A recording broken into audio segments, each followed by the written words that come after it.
In the year 2112, humanity finally conquered God. They built a crown for the planet, a shimmering web of orbital mirrors and atmospheric processors known as the Helios Network. It was a machine that could command the sky, a global thermostat capable of ending drought, taming hurricanes, and painting perfect, cloudless days over a grateful world. Humanity had achieved total climate control. It was supposed to be the dawn of a unified Eden, the final end of famine and natural disaster. But in giving themselves the power of creation, they had also perfected the ultimate weapon of destruction. They had created a storm so silent, the world it ravaged would never even hear the thunder. This new Cold War would not be fought with nuclear fire or armies marching across borders. It would be waged by meteorologists in windowless rooms, by data scientists wielding algorithms like scalpels. It was a war of attrition, fought over decades, where the primary weapon was a gentle, persistent breeze, or the subtle, unending absence of rain. The first salvo was fired not with a bang, but with a whisper. Operation Sun-Scorched Steppe. The target, the burgeoning Pan-Asian Consortium, whose agricultural heartland was a sprawling expanse of grain fields that fed nearly 1 billion people. The weapon, a 20-year micro-adjustment to the Siberian high-pressure system. For the first 5 years, nothing happened. The harvests remained bountiful. The seasonal rains came, perhaps a few days later than usual, but well within the bounds of natural variance. No alarms were raised. No one suspected the air itself was being turned against them. But the architects of the attack, thousands of miles away, watched the data streams with cold, inhuman patience. They weren't creating a catastrophic drought. That would be too obvious, too crude. They were engineering a slow, creeping thirst, a decline in annual rainfall so gradual, so statistically insignificant year over year, that it would be dismissed as a cyclical dry spell. By year 10,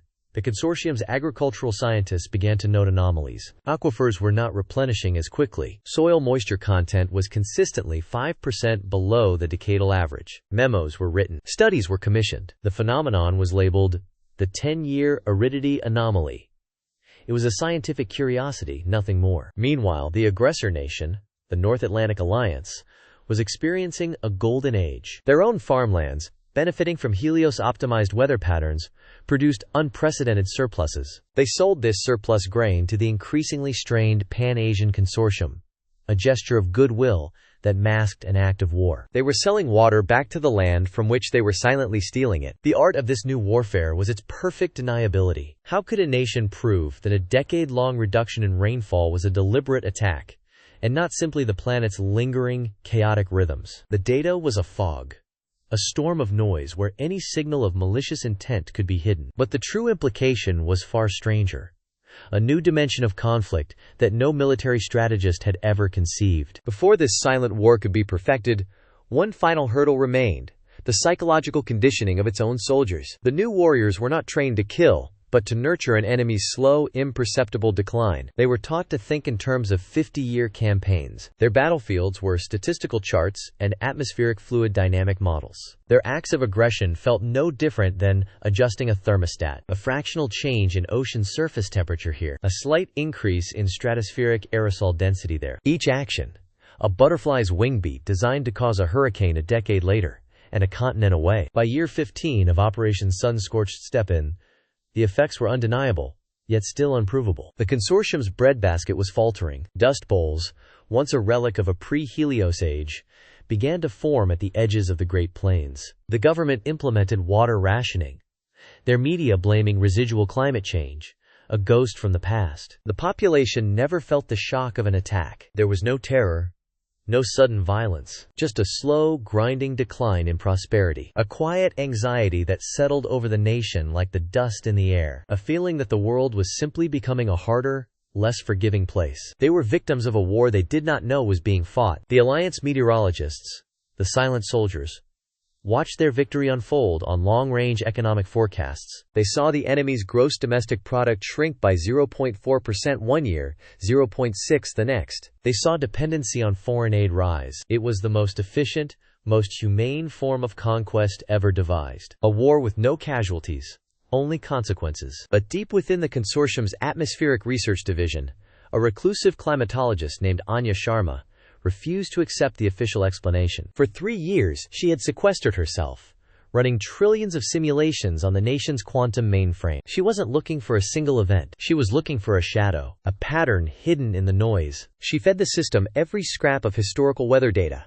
every recorded sunspot, every volcanic eruption from the last 500 years. She was searching for a precedent, a natural model that could explain their persistent drought. But every simulation, every model, came back with the same impossible result: statistical zero. The probability of the last 15 years of weather occurring naturally was less than 1 in a billion.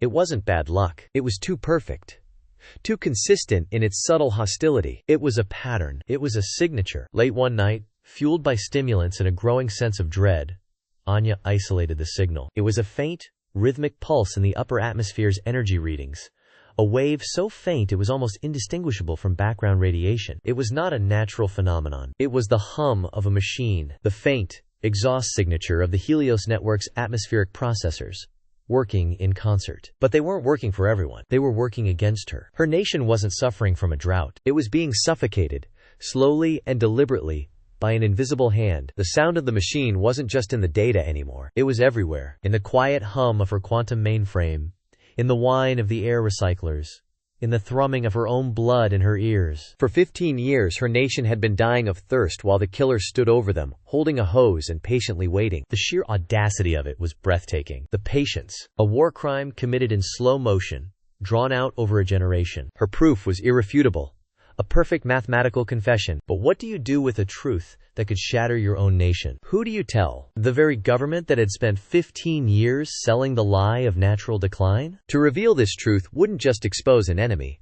It would expose their own leaders as either incompetent or, worse, complicit. It would trigger panic, riots. The slow, grinding anxiety that had settled over the population would erupt into a firestorm of rage and despair. Could her society even survive the revelation that their sky, their air, the very rain they prayed for, was a weapon being aimed at their children's future? Was the cure more devastating than the disease? The Alliance hadn't just engineered a drought. They had engineered a trap, a perfect psychological prison, where the discovery of the crime was, itself, the final, devastating blow. There was only one person she could trust. Not a politician, not a bureaucrat. A soldier. General Kai Lin. He was a relic, a strategic mind from the old school of kinetic warfare, pushed to the margins by the new era of economic and information combat. He was considered a hawk, a paranoid old man who still saw threats in a world that had supposedly moved past open conflict. Anya had always thought him an anachronism. Now, she realized,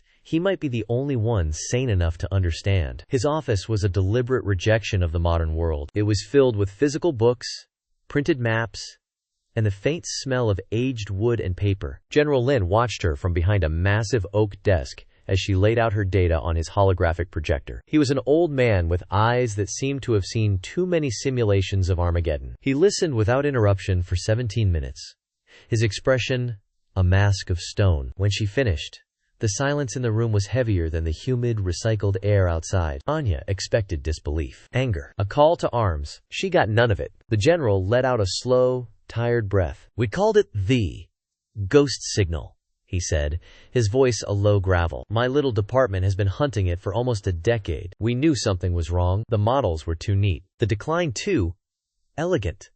Anya stared, her mind reeling. "They knew? Or at least, they suspected? We had theories," he continued, gesturing to a dusty shelf. "Rogue AI, a planetary system malfunction, even solar activity we couldn't measure. We never found the signature. We were looking for a bomb, Dr. Sharma. You found a whisper."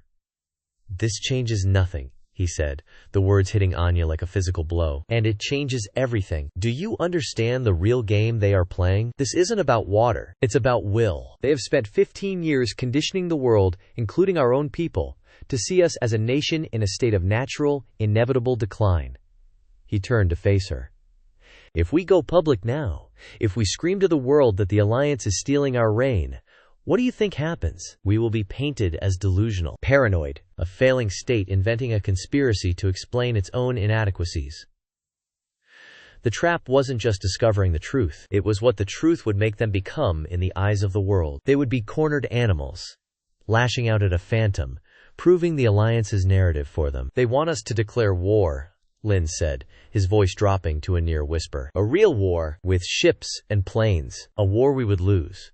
Not on the battlefield, but in the court of global opinion before the first shot is even fired. They would be the reluctant peacekeepers, forced to put down a paranoid regime.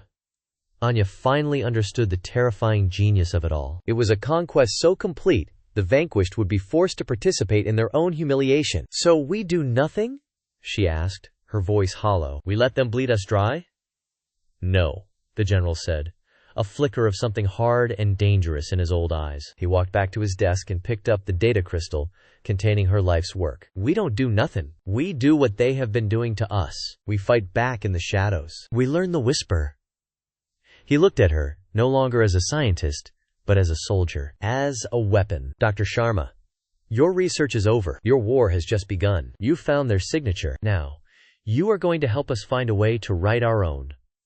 The room became her world, a subterranean chamber humming with the quiet power of servers, where the only weather was the cool, filtered air from the vents. For 6 months, Anya and Lin's hand-picked team of outcasts, disgraced meteorologists, rogue coders, forgotten physicists, waged their silent war. They never attempted to reverse the drought. That would be an admission, a clumsy shout in a war of whispers. Instead, they listened. They learned the Alliance's signal, its rhythm, its digital heartbeat. And then, they began to write their own verse. Not a counterattack, but a feedback loop. A subtle, insidious echo. A tiny, almost imperceptible nudge to a single barometric pressure point over the Alliance's primary agricultural zones. A fractional increase in oceanic temperature data fed into their long-range climate models. The Alliance's own weapon, so perfectly tuned, was now hypersensitive. Anya's team didn't need a hammer.